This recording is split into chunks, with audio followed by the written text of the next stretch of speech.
So the title of our study is that we are born of the word. We are born of the word of God. I want us to see this in 1 Peter chapter 1 verse 23. We are born of the word. In 1 Peter chapter 1 verse 23 said, being born again, not of corruptible seed, but of incorruptible, by the word of God, which liveth and abideth forever. Being born again, not of corruptible seed, but of incorruptible, by the word of God, which liveth and abideth forever. We are born of the word. Let me read verse 18, but we go deep into the study. We are born of the word. For as much as you know that you are not redeemed, I'm reading verse 18 now. For as much as you know that you are not redeemed with corruptible things, say the word of God cannot be corrupted, as silver and gold, from your vain conversation received by tradition from your fathers, but with the precious blood of Christ, as of a lamb without blemish and without spot. He said Jesus is a lamb without blemish and without spot, and that we are born of the word of God by the price paid through his blood. And I want us to understand why the word of God is the seed through which we are born of.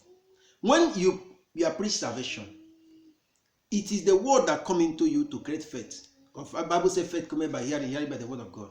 And when that faith comes, you accept Jesus Christ. And when you accept Jesus Christ, by faith in that word that you had, because you believed and accepted that word as true, then the work that was done through the blood becomes your own. The remission of sin is your own. By that faith you expressed. The Bible says in Romans chapter 10, verse 9 and 10, that by heart you believe with heart, with mouth you confess unto salvation. But what made you to believe is the word. That word is the seed. If you look at the parable of the sower, I believe in Mark chapter 4, talked about the parable of the sower, it refers to our hearts as a field.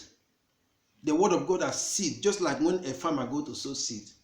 So that word of God is a seed that is sown in our hearts. And that seed is what creates faith in us. And it's through that word we are able to receive the faith to accept what Jesus did on the cross. So that's why the Bible says we are born of the word. It is through the word that we accept faith in that sacrifice of the blood, because we all had it through the word. And the word of God is Christ. When you're accepting the word, in the beginning was the word, Gospel of John chapter 1. And the word was God, and the word was God. So when you accept that word of God, you're actually accepting Christ into your heart. So that's why the Bible says we are born of the word. Now, through the word we receive that spiritual birth.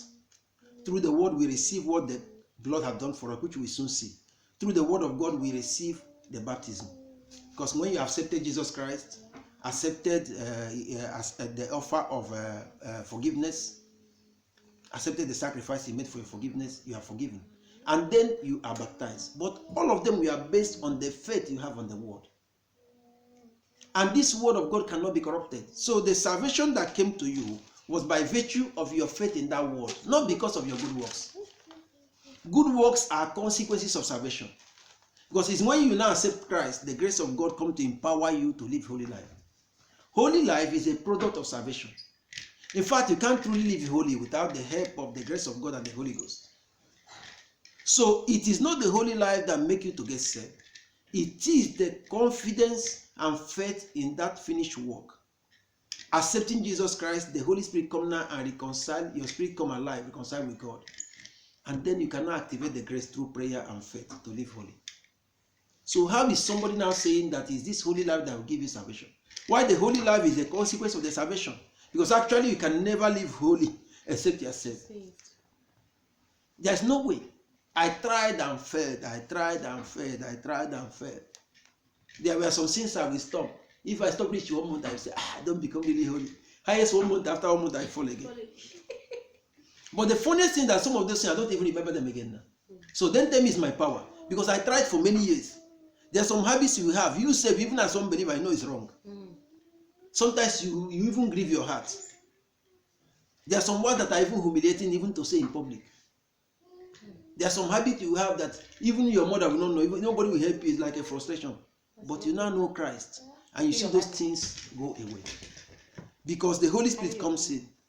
Because the grace is now available. Because the Bible said in John chapter 1 verse 17, it said that the law came through Moses, but grace and truth came through Jesus Christ. So not only Jesus gave us the truth, we read John 14:6. He said Jesus is the way, the truth, and the life. Not only he gave you the truth, but he also gave you the grace that comes through that truth. Because it's by the grace of God. Apostle Paul made a statement. He said, I am who I am by the grace of God. So now let us go and read our major text. I want us to see, because we said that we are born of the word. I want us to confirm it through the word of God. But before we go into it, I want us to read the famous chapter all of us know. Let us go first to Gospel of John chapter 3. The dialogue between Nicodemus and Christ. This is a famous chapter. Everybody knows that chapter. But I want us to see something there, because you can't talk about salvation without talking about John chapter 3. I don't think it's possible. Because the two places you find born again in the Bible fundamentally is in John chapter 3 and in 1 Peter. Where I say we need to get born again. And Peter went deeper into it. But I want us to start from Gospel of John chapter 3. Let us read the dialogue between Nicodemus and Jesus Christ. Hallelujah. I want to read from 1 to 7. Gospel of John chapter 3, from 1 to 7. There was a man of the Pharisees named Nicodemus, a ruler of the Jews. The same came to Jesus by night and said unto him, Rabbi, we know that thou art a teacher come from God. For no man can do these miracles that thou doest except God is with him. I want us to notice one thing here.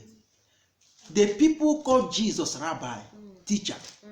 I always tell people, some people are reluctant to come to Bible study, but Jesus did Bible study more than everything. Jesus did teaching more than every other thing. Because it's through teaching your faith is founded and solidified. And after teaching, he now starts doing miracle. Because as he's teaching them, the faith is rising. If you remember when they brought in, it was in John chapter 8 at the beginning, when he was doing that morning, they brought the woman with the caught in adultery. He was teaching when they brought the woman. And he started writing on the ground before he. So his teaching is what Jesus did more than anything else. That is to tell you the importance Jesus gave to the word. And even the apostles, when they appointed when they appointed deacons, one of the reasons they gave is that they wanted to dedicate themselves to the word and to the prayer. Because apostles followed his footsteps. Today, why I'm saying this is that many Christians don't understand the importance of Bible study. Because that is why you see people that are born again 17 years, 5 years, 20 years, they're still shaking. Because they have never gotten understanding of what they believe. They're still not solid because there is lack of teaching. They have never given the word of God a good space in their life. The word of God is the foundation of everything to do with God. And as far as you don't know the word, you can be deceived. No matter your title, you can call yourself a pastor, evangelist, elder. If you don't know the word, even if you are born again since 20 years, the enemy can still deceive you. So I wanted to note this because he called him Rabbi. That was the name they normally called Jesus because he was always teaching. The word Rabbi means teacher. In fact, let me read it again in verse 2. He said, the same came to Jesus by night and said unto him, Rabbi, we know that thou art a teacher. Thou art a teacher. He called Jesus. That was they knew him for teacher because he was always teaching. Jesus preached. Don't misunderstand me. He cast out demons. He did everything. He worshipped in the synagogue. But the major thing he was always doing was going from place to place to teach. So let's go to verse 3. Say, Jesus answered and said unto him, Verily, verily, I say unto thee, except a man be born again, he cannot see the kingdom of God. Nicodemus said unto him, How can a man be born when he is old? Can he enter the second time into his mother's womb and be born? Jesus answered, Verily, verily, I say unto thee. Whenever Jesus say a word twice, he's trying to emphasize that is something important. Except a man be born of water and of spirit, he cannot enter into the kingdom of God. That which is born of the flesh is flesh, and that which is born of spirit is spirit. You know, we are flesh only before we are born again. Because not that we didn't have spirit, but our spirit man was dead. From the time Adam fell, the spirit was cut off from God. I mean, the life of God was no longer that. He said in verse 7, Marvel not that I say unto thee, you must be born again. Because the man was marveled. He said, Marvel not, you must be born again. Now, there are things we see here. He said you must be born of the water and of spirit. There are 3 ingredients for this work of born again. We are born of the word through the sacrifice of the blood, through the Spirit, the Holy Spirit coming to us, and through baptism. Baptism is the last one in the issue. First, Spirit, the blood, and the water. The water here represents baptism. But I want to say one thing before I proceed. Without baptism, we go to heaven. If you refuse Christ, even without baptism, you go to heaven. Because the most important part is that your spirit reconciling with God. Because that thief on the cross didn't baptize. Just like many people that receive Christ after 2 days in the hospital, they die. So baptism is very important. I'm not saying it's not important. It's part of the completing the process. But the most important thing is that accepting Jesus. And as you accepting the Spirit coming to you. As you pray for forgiveness, you receive that redemption and remission of sins. And Jesus also redeemed you from the hand of Satan. From that moment, Satan has no longer authority in your life. Any force, any demon, any operation of Satan is illegal. That's why you can resist him from that moment, because he's no longer legally in your life. Even if there was a sin in your family, even if there was a curse in your family, even if there was a curse coming from your mother, from your father's side, he has no right to be in your life any longer. You have to contend with it. Because sometimes there are some curses that get broken like that immediately. But sometimes the enemy resists. Illegally, he will try to operate. That's why some Christians can still be living under curse. But that curse is not, it has no legal ground any longer. It was there before they knew Christ. But because they weren't taught how to renounce and release themselves from that curse. For many years, I didn't know how to renounce and release myself from curses. I mean, the ones that are remaining there illegally. Because before we knew Christ, those curses were legally there. The Bible made it clear that if you follow the word of your fathers, the curses, the things they did will follow you. But now we have shifted family. We are no longer in the word of our fathers. So why should the things that our ancestors did? No. If it's still bothering you, it's illegal. Because the devil is a thief. So he can stay in you illegally if you permit him. That's why the Bible says give no place to the devil. Because you can give him place even as a child of God. As a child of God, he can decide to live an unholy life. Unfortunately, he's not supposed to be that, but many people is that way. You can see many children of God, women of God that don't respect their husband. You can see many men of God that beat their wife. Unfortunately, even pastors. But why do they do that? Because they never renew their mind to know who they are. When you know who you are, your wife, you'll be afraid even to shout on her. I'm telling you the truth. Because if you make her grieve, your prayer can be hindered. I'm sorry to say that, it's Bible. Just like when a woman is disobeying the husband, she's attracting curses on herself. I'm telling you the truth. Because devil cannot curse you when you're born again. No man can lay curse on you, but you can curse yourself. Because you still have free will. That is the truth of the matter. God saved you, but he doesn't take away your free will. That's why a Christian can be dwelling in sin. As far as he still wants to be in that sin, nobody can liberate him. But whenever you decide, that sin have to leave. That's why the Bible says, resist Satan, he will leave. James chapter 4 said it. 1 Peter chapter 5 said it. He didn't say he may leave. He said he will leave. Because it's illegal in your life. If a thief enter your house, once you come, you don't see the thief will jump from window. Because he knows it's illegal. But as far as the person is still in travel, maybe somebody traveling to Nigeria and forget to lock the door. The thief will even sit your house, you can cook and eat. But as far as you enter the house, that thief must leave. Because whenever Satan is operating in the life of a Christian, he's operating as a thief and illegal. He has no legal right to operate in that life. But unfortunately, sometimes we permit him to operate because of our ignorance. So we are born of the word through the sacrifice of the blood, through the alignment of the Spirit that come into you, and through the water.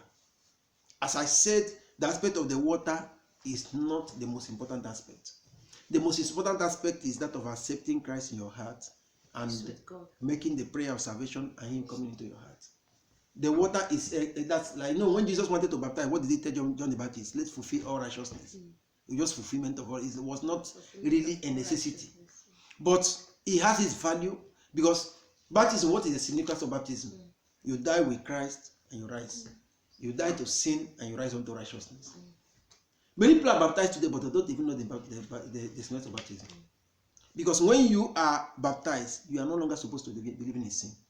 Because symbolically you have said, as Christ was dead unto sin, carried our sin to the grave, and he rose unto righteousness. That's what happens to you. But if you see somebody that baptized and see wallowing in sin, he doesn't know what happened to him.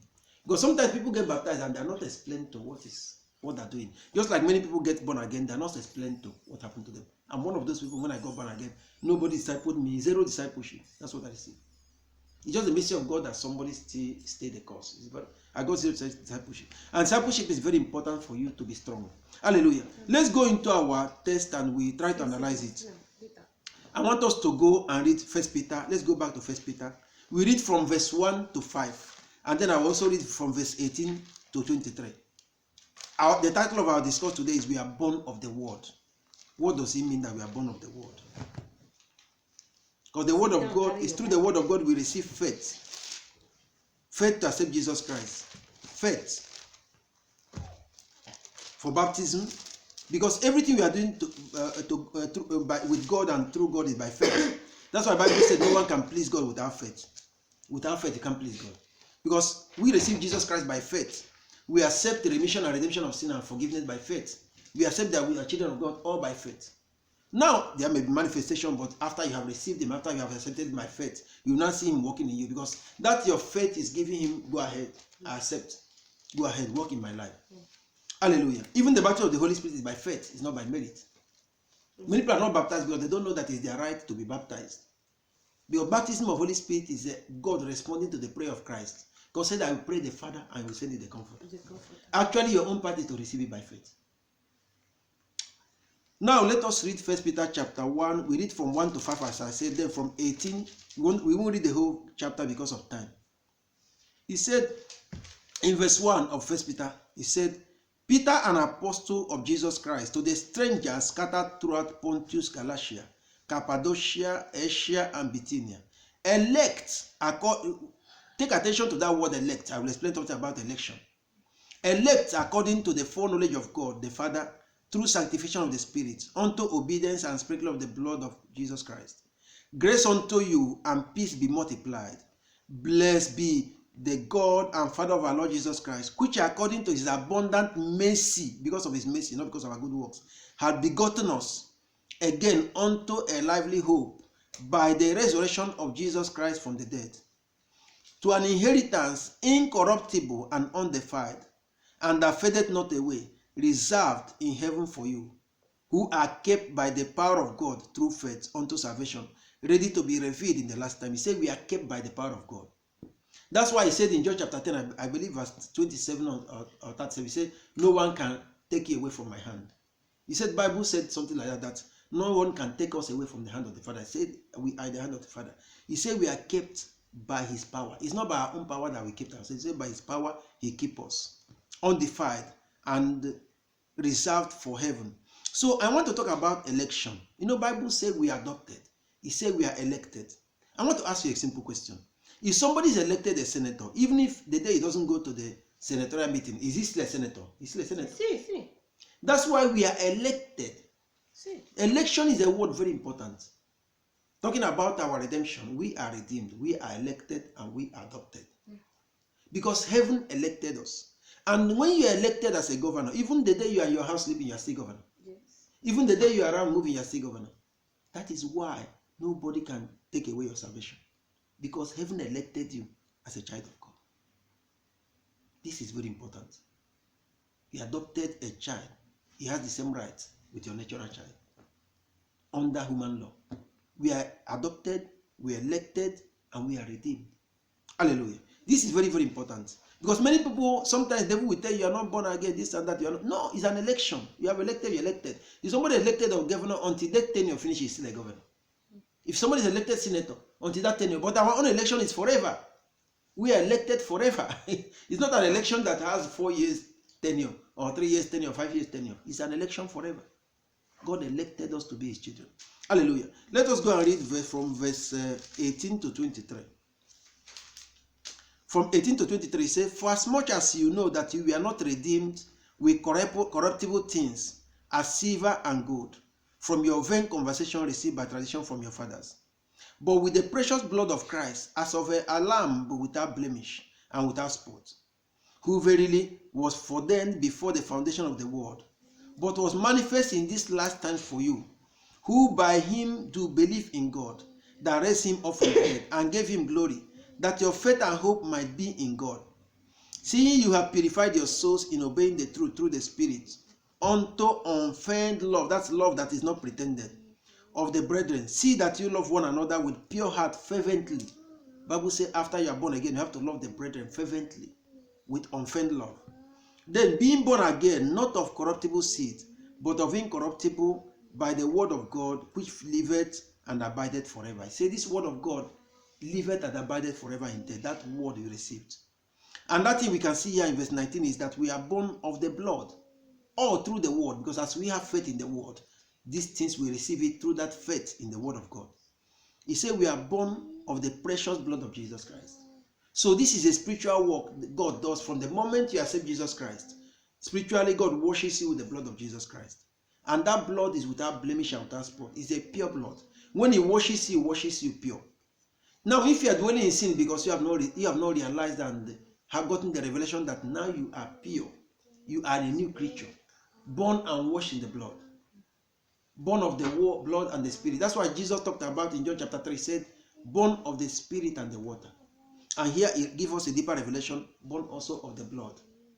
Because that blood was shed for our remission of sins. Because we know right from Old Testament, without remission of sins, there is no forgiveness of sin. Without the shedding of blood, there is no remission for sins. In the Old Testament, it was the blood of bulls and goats that was only covering the sin.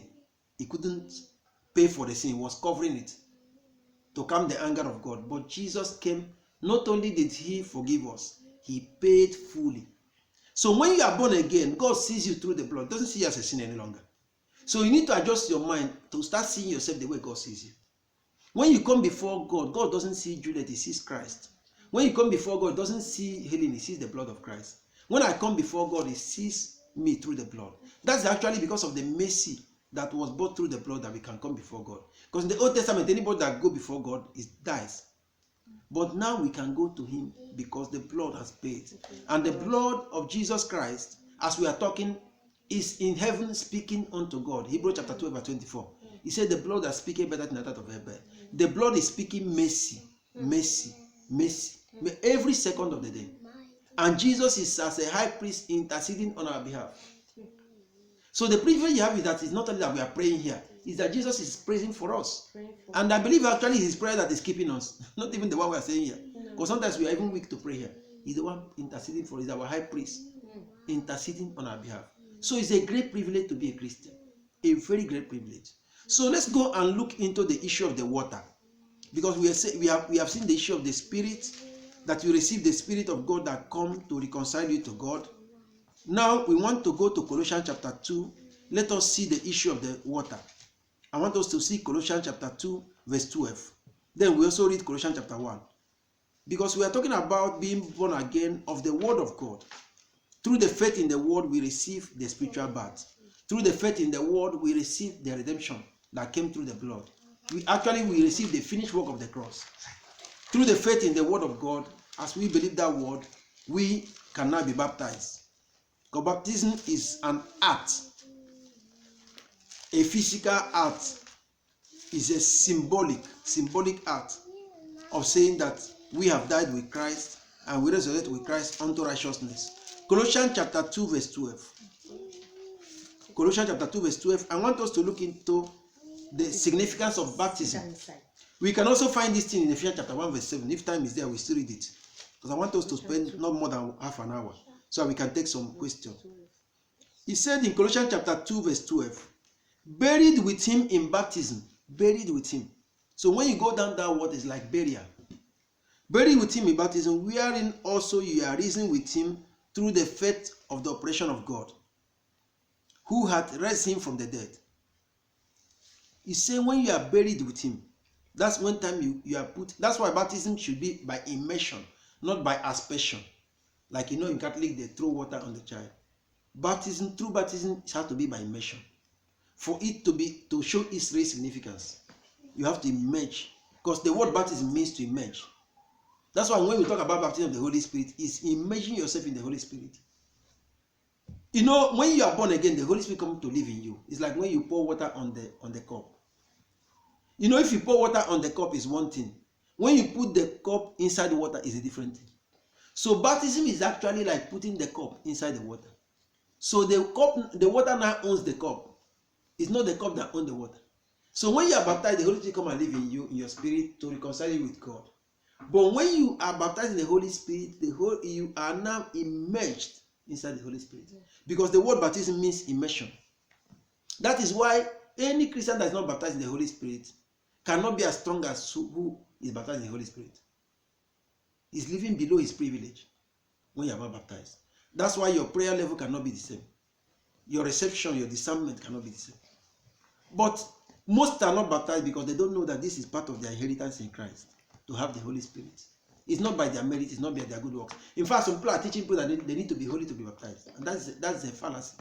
Because he's called the Spirit of holiness. He is the one that comes to help you to live holy. To live holy, yeah. So if you have to be holy to receive him, what is he coming to do?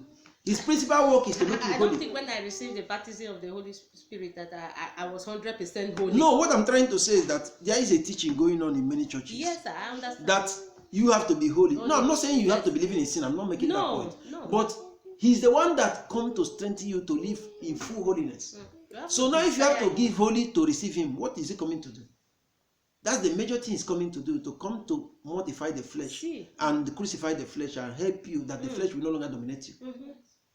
To strengthen your willpower. Holy Spirit does also that work, but that's a discussion for another day. So what I'm trying to say is this. The Spirit of God comes into you as you are born again. As you're born again, you receive Christ. Your sins are forgiven. Remission of sins. As you're born again, you cannot be baptized, which is a symbolic of showing that thing that have already happened to you, that when you came to the cross is a place of death. But the symbolic of the baptism is that you have come to the cross. Now you die and you rest unto righteousness. You die unto sin, you die unto the flesh, unto pride of life and all those things that was in you before. Then you rest unto righteousness. It's symbolic. You are telling the world. Baptism is an act of symbolism of saying that, showing the world that now you have died and you have resurrected. So from that moment, the desire of a Christian should be to live holy, but not to earn salvation, because you already saved. You are living holy because you are a saint. You are not living holy to become a saint. Before, you are living in sin because you are a sinner. It's normal for a sinner to live in sin. But by the time you are now a saint, why should you be living in sin again? You are living in sin, it means that you don't know who you are. Ecclesiastes chapter 10 verse 8 talks about slaves on horseback and princes that are walking on leg. Many Christians are living that way. When sin is still dominating you, it's because you have not exercised your authority as a Christian. Because you have not been taught how to. Some even want, but they don't know how to. Hallelujah. Let us read our last this thing, because before we take some questions. The last reading we have is, I want to go to Colossians chapter 1. The same Colossians. We read 12 to 14. It's rather a bit long, but it's worth it. That's the last reading we have today. Colossians chapter 1, we read Colossians chapter 1, we read verse 12 to 14. 12 to 14. Hallelujah.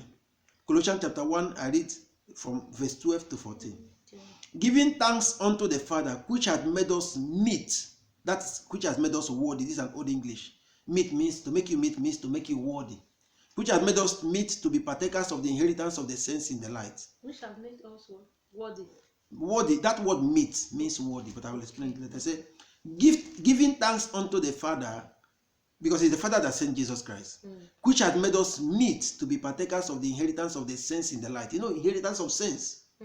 This indicates that we are now saints. Inheritance of the saints in the light. The light is Jesus Christ. He said, I'm the light of the world. Who had delivered us from the power of darkness and translated us into the kingdom of his dear Son. We have been delivered from because before we were in the power of darkness. But now the word is saying that we have been translated from that darkness into light. We are no longer children of darkness. In whom we have redemption through his blood. You see the blood again here. We saw the blood in Colossians chapter 2 verse 12. Now we see the blood again. This is also repeated in Ephesians chapter 1 verse 7. Yes. He said, in whom we have redemption through his blood, even the forgiveness of sins. We are redeemed. What does it mean to be redeemed? To redeem a man, that means that man was in chains. Like if you want to redeem somebody in the jail, when they say somebody paid the bailed you out. That's actually what Jesus did. We were captives of Satan. Jesus actually bailed us out. Jesus bailed us out. It was belling. What Jesus did was belling. Because we were totally captive of the enemy. Because when Adam, out of his free will, gave himself to Satan, when you obey Satan, he made Satan his Lord. He shifted from the lordship of God into the lordship of Satan. Because Bible said, to whom you give yourself to obey, you become servant of that. Adam actually, through the act of disobedience of Adam and Eve, they made Satan their Lord. God, Romans chapter 6 revealed to us that to whom you give yourself to serve, you become the servant of that person. Adam actually became servant of Satan. That was the consequence of that fall. He was now under domination and lordship of Satan. That's why the Bible said in Ephesians chapter 5 19 that the word light in wickedness. Say we are children of God. Little children, we are of God. But the word light in wickedness. In fact, I was thinking about this word today. Why the word is so wicked? Because the word light in wickedness. The kingdom of God operates through love, but the kingdom of darkness operates through hatred and wickedness. That's why you can see some countries, the people will steal all the money and people will be suffering for nothing. Because it's a system of wickedness. There's one particular ex-governor of Lagos State that is moving, he moves his money, he's so slow that he's moving with bullion van. The money is no longer from transferring from bank to bank, they have to carry it with van. He has passed level of transfer. He's so stole that he want to carry his money, they carry it with bullion van from bank to bank. So he has passed level of say transfer some money through account. So you can imagine how much he stole. And the money will move, money of one person. And in this same Lagos, people are dying of hunger and sickness. So what I'm trying, because the world lies in wickedness. And that money, not the funniest thing, he does not even need it. Let me ask you a simple question. If your money has passed $1 million, you don't really need it. Let's be real. Because let's say $3 million. If you have $3 million, you can have a house anywhere you want. You can buy a plane. You can buy. Your generation will never be poor again. But they will go to billions. So you know that it's just wickedness. It's no longer issue of corruption. It's no longer, I don't have money. It's no longer, I want to be rich. Once your money has passed $3 million, there's nothing you want you cannot have. But these people steal billions. That's tell you it's no longer corruption. It's wickedness. That's what people don't get. It's pure wickedness. So Ephesians chapter 1 verse 7, he said, in whom we have redemption through his blood, the forgiveness of sins according to the riches of his grace. So it is by the riches of his grace that we receive. Grace is an unmerited favor. What we don't merit, God give it to us. So this grace is what saved us. The gospel of grace. We receive this gospel by faith in the word. The Holy Spirit come into our spirit. We are born again, born of the Spirit, born of the redemption of the blood. We receive remission of sins, and we are redeemed also by the sacrifice of the blood. That means we are no longer captives of Satan. We are no longer his captives. From the moment you are born again, that means he has no right to exercise authority over you, over your physical life, over your body, over your family, over your children. He has no longer authority. That's why the Bible actually sends us to cast him out from others. How can he be casted out from others if he is under his dominion? If Bible expects us to be under dominion of Satan, he can tell us to cast out somebody who under whom we are dominion. Yes. So we are born of the word of God. And through our faith in that word, we receive the spiritual birth, we receive redemption and remission of sins. And what I call redemption is that you were in chains before the chains has been cut. You are free. So I want to close this thing reading a psalm. I believe it's Psalm 126. I'm not sure. Let me find one psalm. I want to close it reading this psalm. This psalm is one of the psalms that give you an understanding of what salvation is all about. It's a psalm that gives you an understanding of what salvation is all about. Because salvation is a work of liberation. A work of liberation, salvation. Hallelujah. Let me read Psalm 124, I believe, yes. Psalm 124. I want to close this discourse about born again, being born again of the word, of the seed of the word. Psalm 24. Psalm 124. Hallelujah. I love this psalm so much. I want to close this discussion with this psalm. We are already at 4 minutes. I want us to keep the study a half an hour. So that if somebody want to ask a question, I can answer a few questions before we close. 124. Psalm 124. He said, if he had not been the Lord who was on our side, now may Israel say, if he had not been the Lord who was on our side, when men rose up against us, then had they swallowed us up quickly. When their wrath was kindled against us, when the waters had overwhelmed us, the stream had gone over our soul. Then the proud waters had gone over our soul. That's the proud water would have gone over our soul. Blessed be the Lord, who had not given us as a prey to their teeth. Our soul is escaped as a bird out of the snare of the fowler. The snare is broken and we are escaped. Our help is in the name of the Lord who made heaven and earth. Let me read the last two verses again. He said, our soul is escaped as a bird out of the snare of the fowler. That means we were trapped before. The snare is broken. Who broke the snare? The Bible says that broken the bands of brass. It's Jesus that broke that snare. Spiritually, we were captured by the enemy. He said the snare is broken and we are escaped. Our help is in the name of the Lord who made the heaven and earth. Hallelujah. To God be the glory.